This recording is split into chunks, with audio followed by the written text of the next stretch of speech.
Have you ever felt like you're running in circles, repeating the same patterns, the same failures, the same heartbreaks?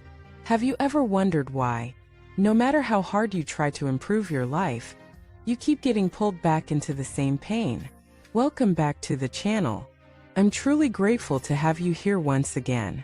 Today we're diving into one of the deepest and most confronting truths in all of spiritual practice, the reality of samsara, the cycle of birth, death, and rebirth, and why we can't seem to break free from it. If you've ever felt trapped by your own life, your emotions, your karma, this is for you. This is not just a lesson in Buddhist theory. This is a mirror, one that shows you where your pain comes from, and more importantly, how you can begin to transform it. Let us begin with a striking teaching from the Buddha. He once said that if you were to gather all the tears you've shed in all your past lives, they would be more than all the water in all the oceans. Just sit with that for a second. All the tears you've cried, not just in this life, but in thousands, perhaps millions of lifetimes, add up to more than the oceans on earth. That is not poetic exaggeration. That is the Buddha's attempt to show us just how long we've been cycling through this existence, living, suffering, dying, forgetting, and repeating. And here's the scariest part: we don't even remember. We've had countless mothers, fathers, lovers, enemies, teachers. We've loved and hated. We've built and destroyed. And yet here we are, still trapped in the same cycle, still searching for meaning, still wondering why everything feels so unfinished. Why? Because we've forgotten the truth. The truth that life as we know it is not the full picture.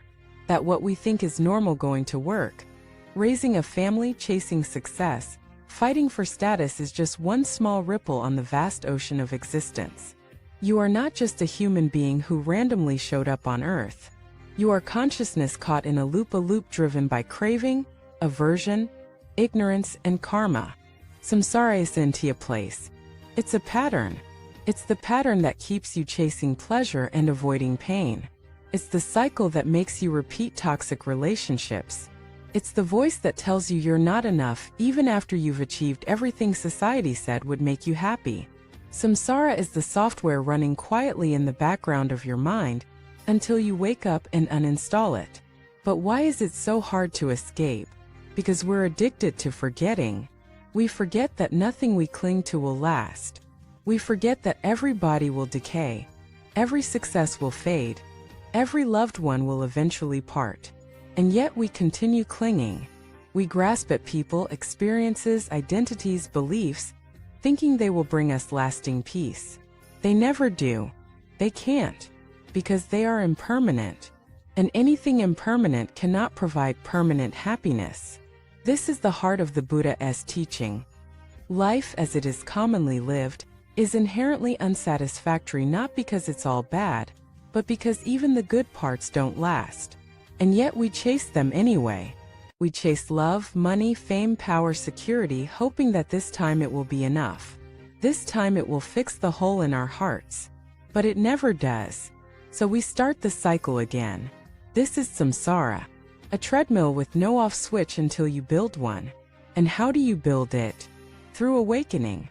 Not in some cosmic, dramatic fireworks kind of way, but through moment-to-moment awareness. Through seeing clearly. Through letting go. Awakening is not a destination. It's a shift in perception. It's the ability to see things as they are, not as you wish them to be. It's the courage to stop running from discomfort, and instead ask, what is this here to teach me? It's the humility to admit that your mind lies to you every day. It's the willingness to die before you die, to let go of the false self you've clung to, so that the real you can emerge. Let me share a simple but profound analogy. Imagine you're trapped in a house that's on fire. But you're so mesmerized by the artwork on the walls, the furniture, the mirrors, that you don't realize the flames are already at your feet. This is how most of us live. We are so obsessed with the surface of life that we don't notice we're burning. We laugh, we cry, we buy things, we lose things, we win and we fail, and all the while impermanence is eating away at us. The body decays. The mind gets distracted. Relationships change. People die.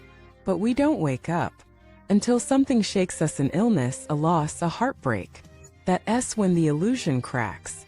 That S when we see that the house was never safe to begin with. That S when the search begins not for a better illusion, but for a way out. And that S what the Buddha offered. Not a religion, not a set of dogmas, but a path out of the burning house. The Eightfold Path. The path of ethical living, mental discipline and deep insight.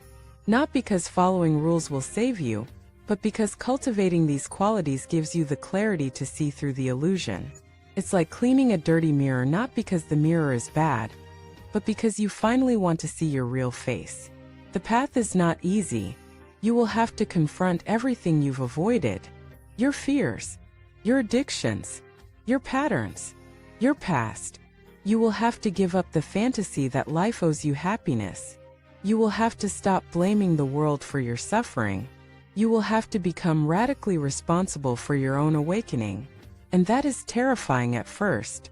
But it is also the most liberating thing you will ever do. Because when you stop blaming, you start changing. When you stop chasing, you start arriving. When you stop clinging, you start flying. You discover that freedom was never outside you. It was hidden beneath all the layers of conditioning, all the lies you believed, all the wounds you never healed. And as you peel those layers away through meditation, reflection, honest living, you start to remember who you are. Not your name, not your job, not your story, but your essence. And that essence cannot be touched by samsara. It watches samsara, but it is not part of it. It is like the sky untouched by the weather, even when thunder roars. That is who you are. And that is what this path is here to reveal. So don't be discouraged if your life feels repetitive. That is not failure. That is feedback. Don't be ashamed of your mistakes. That is not weakness. That is growth. Don't wait for someone else to save you. That is not love. That is dependency. You are already on the path simply because you are asking the questions. And every breath you take in awareness, every moment you choose presence over distraction, every time you say no to the cycle and yes to the truth, you are breaking samsara. One link at a time. It's not glamorous. It's not quick. But it is real. And it is worth it. Thank you for watching this video. If this message touched you, let me know in the comments. Share your story. Let us support each other as we walk this ancient but timeless path out of illusion and into reality. Like, subscribe, and stay tuned for more deep dives into the truths that set us free. Until next time, stay awake, stay compassionate, and never stop walking.